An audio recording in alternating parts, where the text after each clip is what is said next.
नमस्कार दोस्तों। आज का वीडियो देखकर आपको गर्व महसूस होगा। वो इसलिए कि मोदी की एक चाल है जिसको बोलते हैं ललकार है। दुनिया को बोलते हैं कि युद्ध का टाइम नहीं है, लेकिन युद्ध के सामान बेचने में मोदी जी ने एक होड़ लगाई हुई है। उन्होंने प्लान कर लिया कि 2030 तक भारत एक मैन्युफैक्चरिंग हब बनेगा आर्म्स का। ये सिर्फ एक प्लान नहीं है, ऑलरेडी हकीकत में आ गया है। लेकिन एक बात और बतानी है आपको। आज चार पांच चीजें हैं जिसको सुनकर आपको गर्व होगा। हमारा ड्रोन सिस्टम, हमारा एंटी ड्रोन सिस्टम, हमारी मिसाइल सिस्टम्स, हमारा तेजस, इस सब के ऊपर बात करेंगे। प्लस इवन की जो कमर्शियल प्लेन्स हैं उसके ऊपर भी मोदी जी ने कोई कमाल कर दिया। लेकिन एक प्रिडिक्शन है जो उमेश जी की थी, या बोल लीजिए रिक्वेस्ट थी मोदी जी को। मोदी जी, एचएएल से ना हो पाएगा, आपको कोई ना कोई प्राइवेट प्लेयर्स को बीच में डालना पड़ना है तो ही हमारी गति होगी। वरना 38 साल हो गए, हमारा तेजस एक समोसा बन के रह गया है जो पक ही नहीं रहा है। हम उसको तलने की कोशिश करते हैं, उसको स्टीम करने की कोशिश करते हैं, नहीं हो पा रहा है। यस, हमने बॉडी बना लिया। अब आप ये बोलेंगे कि भाई इंजन नहीं आया तो हमारा कसूर क्या था। कसूर नहीं है, लेकिन हम नहीं कर पाए ये भी हमें मानना पड़ेगा। हम अपना इंजन क्यों नहीं बना पाए। उमेश जी ने बोला था प्राइवेट सेक्टर को आपको देना पड़ेगा। मुझे लगता है मोदी जी ने सुन ली। तेजस अब प्राइवेट प्लेयर बनाएगा और इसकी जो प्रोडक्शन है उसको रैंप अप किया जाएगा। प्लस इसके साथ साथ चार न्यूज और है जो डिस्कस करनी है। मैं पहले बोला आपको, आपको आज गर्व महसूस होगा। और गर्व है अगर, एक तो लाइक, और दूसरा नीचे भारत माता की जय आज लिखना बनता है, और लिखिए भी आप। उमेश जी, जय सिया राम। जय सिया राम। सर, मोदी जी, मुझे लगता है हमारी वीडियो स्पेशली जो मैं आपके साथ डिफेंस के ऊपर बनाता हूं उन्होंने सुननी शुरू हो गई है।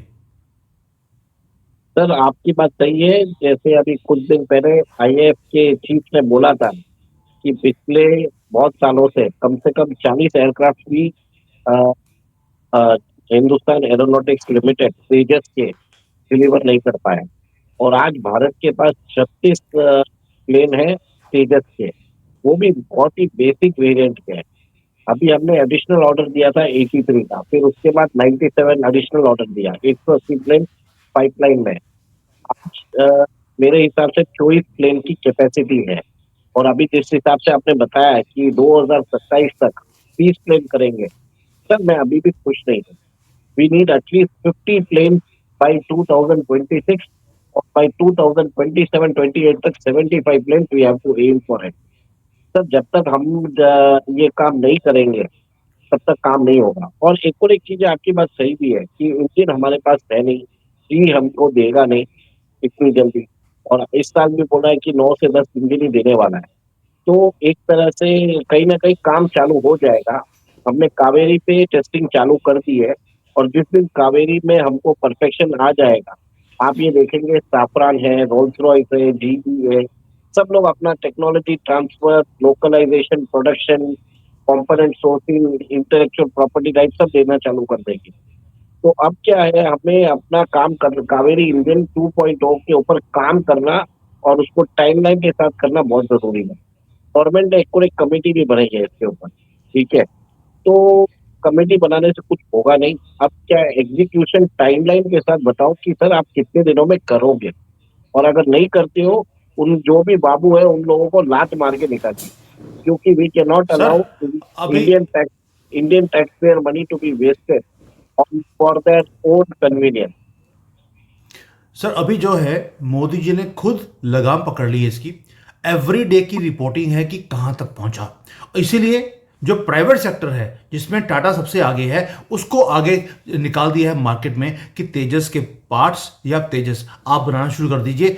एचएएल से नहीं होगा, हम बहुत देर इनको ढो लिया। यस, हमारा एक बहुत बड़ा मैन्युफैक्चरिंग हब है एचएएल, लेकिन प्राइवेट सेक्टर के घुसते ही ये जो स्पीड है इसकी और ज़्यादा तेज़ हो जाएगी। जैसे पहले हमने एरोस्पेस के अंदर भी, अगर याद होगा कि रॉकेट्स हैं और हैं, वो हमने बनाने शुरू कर दिए। अभी जो एरो शो हुआ था दोस्तों, आपको और सुनकर हैरानी होगी। जो इंडियन कंपनीज थी जो ड्रोन बनाती हैं या एंटी ड्रोन सिस्टम बनाती हैं, उसकी डिमांड स्काई रॉकेट हुई है, उनको ऑर्डर्स मिलने शुरू हो गए। साथ में जो हमारी इंडियन डिफेंस सर्विसेज हैं, सर्विसेज जिसमें इंजीनियरिंग है, सारा लेआउट है, उसके ऊपर भी हमें ऑर्डर मिलने शुरू हो गए हैं। मैंने ड्रोन बताया आपको, ड्रोन के साथ साथ जो इवन की हमारी जो मिसाइल सिस्टम्स हैं उसके ऑर्डर्स मिले हैं इस बार डिफेंस उसके अंदर जो एग्जीबिशन हुई है पारस डिफेंस, आपको मालूम है उनकी जो रॉकेट्स के अंदर स्पेशलाइजेशंस हैं, मिसाइल्स हैं, ड्रोन्स हैं, उनको ऑर्डर्स कहाँ से मिले हैं? जापान से और साउथ कोरिया से। ये भारत की कंपनी है। अभी तो मोदी जी ने कुछ साल पहले बोला था कि हम डिफेंस के एक्सपोर्ट्स करेंगे, और अब एरोस इंडिया होता है, उसके अंदर जो हमारी कंपनीज हैं जो ड्रोन बना रही हैं उनको ऑर्डर मिल रहे हैं, फायर फाइटिंग के सिस्टम्स हैं उसके ऑर्डर्स मिल रहे हैं हमें, लॉजिस्टिक्स के मिल रहे हैं, मिलिट्री यूज़ की जो आइटम्स हैं उसके ऊपर हमें मिल रहे हैं। यहां तक कि इराक जो है वो हमारी जेन जो टेक्नोलॉजी कंपनी है, जेन टेक्नोलॉजीज, उससे वो उसको ऑर्डर दे रहा है। आर्मीनिया हमें ऑर्डर दे रहा है। और अब बाकी छोड़ो, अमेरिका ने हमें ऑर्डर दे दिए, फ्रांस ने हमें ऑर्डर दे दिए जो हमारे शेल्स जाते हैं गोलियों के। यानी कि अब इंपोर्टर की बजाय हम एक्सपोर्टर बनते जा रहे हैं। इसलिए प्राइवेट सेक्टर का आना बहुत जरूरी था और गवर्नमेंट ने उसके ऊपर काम भी किया। सर, इसके साथ साथ एक काम और भी है जो हमने देखा अभी, कि जो एरोस्पेस मैन्युफैक्चरिंग है वो भी भारत में आ रही है। ये कितनी बड़ी न्यूज है ये, और है क्या ये? देखिए सर, आपने वो बरोबर बताया। टाटा एरोस्पेस में जो एमका प्रोजेक्ट है, उसमें हिंदुस्तान एरोनॉटिक्स लिमिटेड, डीआरडीओ और टाटा एडवांस सिस्टम्स लिमिटेड और उसके अंदर एलएनटी एंड डायनामेटिक टेक्नोलॉजी सबको बोला गया है कि आप इसके ऊपर काम करिए। जो इनके जो पार्ट्स होते हैं, जो बेसिक पार्ट्स होते हैं, अब उसके अंदर उसका जो डेवलपमेंट है, वो कंपोनेंट सोर्सिंग प्रोक्योरमेंट है, वो ये प्राइवेट कंपनीज करेगी। एचएएल के अंदर फाइनल इंटीग्रेशन होने वाला है, और क्योंकि वो एक बहुत ही कॉम्प्लेक्स काम है और उसके अंदर बहुत सारी टेस्टिंग होती है, तो ये काम एचएएल के लिए अच्छा है, क्योंकि they will be now only उनका एक जो बोलते हैं स्पेशलाइजेशन रहेगा फॉर फाइनल इंटीग्रेशन और बाकी सप्लाई चेन मैनेजमेंट को मेंटेन करना। तो सर, इसको आपने एक और एक चीज अभी बरोबर बताई है। कुछ साल पहले, 2-3 साल पहले, आपको याद होगा, भारत ने 1,000 प्लेन ऑर्डर दिया था, पैसेंजर प्लेन, जिसमें इंडिगो ने भी ऑर्डर दिया था, एयर इंडिया ने भी ऑर्डर दिया था, और भी एक दो कंपनी से ऑर्डर दिया था। तो भारत के अंदर एमआरओ इंडस्ट्री जो थी, एयरलाइन की, वो एस्टेब्लिश होने चालू हो गई। जैसे कंपनी जैसे है Rolls Royce, Boeing, Airbus, Collins और प्रैट एंड विटनी, इन लोगों ने अभी अपना इंडिया के अंदर अभी अपना एलिवेशन कर दिया है। आज जैसे आपने बताया है कि वो अभी सिस्टम डिजाइनिंग और इंटीग्रेशन में काम करना और डेवलपमेंट में काम करना चालू कर दिया है। और एक और एक चीज है सर, आप ये देखिए कि भारत के अंदर एक स्किल्ड मैन पावर फोर्स है, कॉस्ट कम्पिटिटिव एडवांटेज है, और एक तरह से हम हमारे पास वो इंफ्रास्ट्रक्चर रेडी हो चुका है। दो कंपनी है सर जिन्होंने बहुत अच्छा काम किया है इसमें। एक तो है हिकल और एक है जेआरजी एरोस्पेस। दोनों ने बोला है कि इंडिया नेक्स्ट 2032 तक अभी जो ग्लोबल मार्केट शेयर 1% है, 10% कर देगा। और आपको ये भी मालूम है कि भारत के अंदर एक तरह से जॉब्स भी क्रिएट हो रहे हैं बैंगलोर के अंदर, और बैंगलोर और हैदराबाद के अंदर ये इंडस्ट्रीज फल फूल रही है। और इसमें बहुत ही अच्छी बात है। मैं एक और एक चीज ऐड करना चाहूंगा। फिलीपाइंस ने भारत का जो आकाश मिसाइल डिफेंस सिस्टम है, वो लेने के लिए अग्री कर लिए हैं। प्रिलिमिनरी टॉक्स हो चुकी है। 2022 में हमने देखा था, हमने $375 मिलियन का ब्रह्मोस मिसाइल सिस्टम बेचा है। बात यहाँ तक आ रही है कि और 10 एडिशनल यूनिट्स वो लेने को तैयार है, 1 बिलियन USD में। वो ऑर्डर बाद में आएगा। ये अभी जो फाइनलाइजेशन स्टेज पे है, आकाश मिसाइल डिफेंस सिस्टम है, इसका तकरीबन वैल्यू है 200 मिलियन USD। और यही मिसाइल डिफेंस सिस्टम हमने आर्मीनिया को 1-2 साल पहले बेचा था 230 मिलियन USD में। और आपने जिस हिसाब से बताया है, ये जो एरो शो में जिन कंपनीज का नाम लिया है, जेन टेक्नोलॉजीज है, फिर बाद में पारस डिफेंस है, फिर बाद में गरुड़ा और एरोस्पेस है, ये सब they are maintain a specific, मतलब उन्होंने बहुत ही अच्छा स्ट्राइड उन्होंने किया भी है। पर सर, इसमें प्रॉब्लम क्या है, आजकल अभी भी ड्रोन के मेजर कंपोनेंट्स बाहर से आ रहे हैं। अभी इनका टारगेट है कि बाई 2030 70% लोकलाइजेशन चालू हो जाए, कंपोनेंट सोर्सिंग इंडिया से होना चालू हो जाए। इससे क्या होगा, इंडिया के अंदर एक सर्टिफिकेट और स्टैंडर्डाइजेशन की बात होगी, यहाँ पे एक इकोसिस्टम क्रिएट होगा। That's very much important. Sir, मुझे याद है कि जब 2020 में कोविड आया था, मोदी जी ने एक टारगेट दिया था, एक स्टेटमेंट दिया था कि हम ड्रोन सिस्टम्स चाइना से नहीं लेंगे, हम भारत में बनाएंगे। हमारे जो आईआईटीज हैं वहाँ पर इसको प्रोजेक्ट की तरह दिया गया कि आप इसको डेवलप कीजिए। आप सोचकर हैरान हो जाएंगे, 6 महीने के अंदर 52 या 54 प्रोटोटाइप्स हमारे पास डिजाइन आ गए थे, प्रोटोटाइप भी बन गया था। और अब वो डिफेंस के अंदर जितने भी ड्रोन्स के ऑर्डर्स हैं वो हमारी कंपनीज को मिल रहे हैं। एग्रीकल्चर के अंदर ड्रोन्स को यूज किया जा रहा है, जो स्प्रे करते हैं फर्टिलाइजर को, उसके लिए। साथ में और भी जो काम है सर, ड्रोन का जो सर सिस्टम है, आपको मालूम है कि ड्रोन्स कितने ज्यादा इंपॉर्टेंट हो गए हैं पूरे वॉरफेयर के अंदर। ये इतना बड़ा इकोसिस्टम इतनी जल्दी बन गया। सर आपको याद भी होगा कि अनमैन्ड कॉम्बैट एरियल व्हीकल है जो भारत का घातक है, उसके अंदर हमने कावेरी का इनिशियल वेरिएंट ऑफ इंजन हमने उसके लिए टेस्टिंग अप्रूव कर दी है। घातक है उसका नाम। ठीक है, ड्रोन के हिसाब से आ रहा है तो और आपको बता रहा हूँ। और आपको ये भी मालूम है कि हमारा जो नेबर है वो यहाँ से बॉर्डर से यहाँ पे वो ड्रग्स और वेपन सप्लाई के लिए भेजता है। इतना इंपॉर्टेंट हो गया। तो आपने जैसे हिसाब से बताया है एंटी ड्रोन सिस्टम, वो बहुत इंपॉर्टेंट हो गया जिसको जेन टेक्नोलॉजी बना रहा है आर्मीनिया के साथ। और इसी के अंदर आपने जिस हिसाब से कंपनी को बताया कि बहुत सारे देशों ने ऑर्डर भी दिया है, it is very much important sir. और सही बात आपने बोली है। सर मुझे एक चीज़ बताइए कि हमारा जो इंडियन डिफेंस है, हम हमेशा बोलते थे कि हमारे पास पैसे नहीं हैं। आज मोदी जी भारत में बना रहे हैं, एक्सपोर्ट कर रहे हैं, मार्केट, जो मार्केट में दबदबा है वो इंक्रीज करने की कोशिश कर रहे हैं। यानी कि अब हमें डिफेंस के लिए जो R&D के लिए या इन्वेस्टमेंट्स के लिए बजट लगाने की ज़रूरत नहीं है।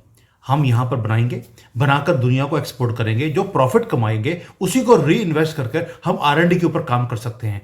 यानी कि जो हमारा टैक्स पेयर्स का मनी है वो नहीं लगेगा कोई भी R&D या डेवलपमेंट करने के लिए। लोग हमें पैसा देंगे इस कामों के लिए। सर इससे ज़्यादा बढ़िया बुद्धि और क्या होगी। सर वही तो बात है ना कि आप पहले एमआरओ से स्टार्ट करते हैं, फिर बाद में आप यहाँ पे प्रोडक्शन प्लांट लगाते हैं, फिर लोकलाइजेशन ऑफ कंपोनेंट्स करते हैं, डोमेस्टिक सोर्सिंग कर रहे हैं, फिर बाद में आप उसके आईपी राइट्स अपना खुद का इकोसिस्टम बना रहे हैं, R&D इकोसिस्टम। फिर आप वो डेवलपमेंट करके अपनी रिक्वायरमेंट और अपनी एक्सपोर्ट रिक्वायरमेंट फुलफिलमेंट करते हैं, और उससे जो रेवेन्यू आता है वापस आप R&D में लगाते हो। तो ये चेन ऑफ प्रोसेस है, वो हमेशा चलता रहेगा। और इसमें एक रैपिड स्ट्राइड्स मिल रही है। आप देख लीजिए एमआरओ इंडस्ट्री में जो हमारा शेयर है अभी 1% है, उसको 10% करने का विचार है बाई 2033। तो सर बहुत काम तो हो ही रहा है। और भारत के अंदर अभी जो डिफेंस, एरोस्पेस और जो इंफ्रास्ट्रक्चर इकोसिस्टम है वो रैपिडली डेवलप भी कर रहा है। और आप ये भी देखेंगे कि आगे आके बहुत सारी companies will be interested to tie up with India. In fact अगर इंडिया गवर्नमेंट लेती भी नहीं है तो they will try to open the manufacturing capacity in India, क्योंकि चाइना के जैसे हम रिवर्स इंजीनियरिंग नहीं करते सर। हम यहाँ पे आईपी राइट्स को तवज्जो देते हैं। आपको चाइना को गाली निकालनी होती हैं, अब निकालनी भी चाहिए, क्योंकि ये धुरत कोई काम नहीं कर सकते, ये सिर्फ कॉपी कर सकते हैं। बट आपको सर जो मैंने पहले बोला था, गर्व होगा आज की वीडियो देखकर। ड्रोन सिस्टम्स अपने सिर्फ 2 साल पहले इसके अंदर काम करना शुरू किया है। हमारी जो एक्सपोर्ट्स की मार्केट है 2030 तक $40 बिलियन तक पहुंचने वाली है। यानी कि अभी शुरू किया, और इसके अंदर स्कोप कितना ज़्यादा है, इसमें प्रॉफिट मार्जिन बहुत ज़्यादा होता है इन चीज़ों में। अगर कोई भी आप में से इस पे काम करना चाहता है, this is the line. Defence, मैं हमेशा बोलता हूँ, डिफेंस का एक ऐसा सेक्टर है जिसमें आप पैसे बना सकते हैं। द ओनली थिंग इज बस कूदना पड़ता है इसके अंदर। टाटा कूदा है, बड़े बड़े प्लेयर कूदते हैं, जो छोटी कंपनीज हैं, जो ये सारी मैं पहले आपको नाम बताया, जो गरुड़ है या जेन है, पारस है, ये सारी कंपनीज अभी स्टार्टअप्स हैं जिन्होंने शुरू किए हैं। आज कहाँ तक पहुँच गए हैं आपके सामने है। सर ये जो हमारा टारगेट है कि हमारी जो जीडीपी है उसका कम से कम 2%, हमारा जो एक्सपोर्ट्स है वो सिर्फ, या पैसे हैं वो सिर्फ डिफेंस से बनेंगे। और 5 लाख से लेकर 10 लाख जो लोग हैं वो इस सेक्टर में काम करेंगे। आपको लगता है कि जो जीडीपी का 2% हम सिर्फ मैन्युफैक्चरिंग हब बना रहे हैं अपने यहाँ पर और एक्सपोर्ट कर रहे हैं, क्या ये पॉसिबल है? सर पॉसिबल तो है, बट प्रॉब्लम क्या है आज आपने आपने ये भी सुना होगा कि कुछ दिन पहले किसी एक एम्प्लॉय ने 5,000 रुपए के लिए अपने जो नेवल प्लान्स है पाकिस्तान को भेज दिए। तो हमें कुछ भी काम करना है इसके अंदर we have to see that जो भी बांग्लादेशी और यहाँ पे जो जेएचएल पे भारत में रहते हैं उन लोगों को एम्प्लॉय न किया जाए। ठीक इवैल्यूएशन सिस्टम बहुत जरूरी है।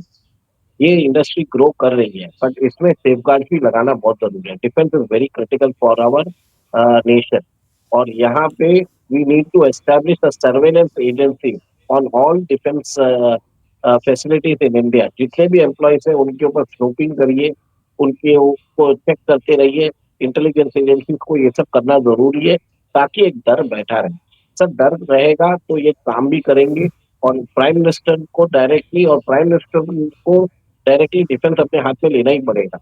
तो मैंने हमेशा आपको बोला है कि राजनाथ सिंह जो है he is a very good minister, पर जिस हिसाब से आज जिस हिसाब से ड्रोन सिस्टम्स है और बाकी सब टेक्नोलॉजी है, इसके लिए you need someone with the calibre of Ashwini Vaishnaw, जो टेक्नोलॉजी समझते हैं, हम्म। या राजीव चंद्रशेखर है who understands technology.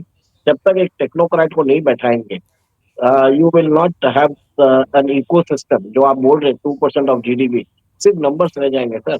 You need someone hmm. like person like Rajiv Chandrasekhar who understands technology। वो जब बात करेगा बोइंग के ऑफिशियल से या लॉकहीड मार्टिन के, he will talk the technological aspect। आप सोचिए हमारे जो प्रीवियस डिफेंस मिनिस्टर थे गोवा के, पारक। हाँ मनोहर पारिकर जी, वो बात करते थे डिफेंस के बारे में। He was an IITian. वो जब बात करते थे कोई भी आता था वो टेक्निकल एस्पेक्ट्स में बात करते थे। वहां पे कंपनी उनसे डरती थी बात करने में क्योंकि वो कुछ भी नहीं बोल सकते थे उनको। So we need someone who can speak the language of defence to our possible collaborator.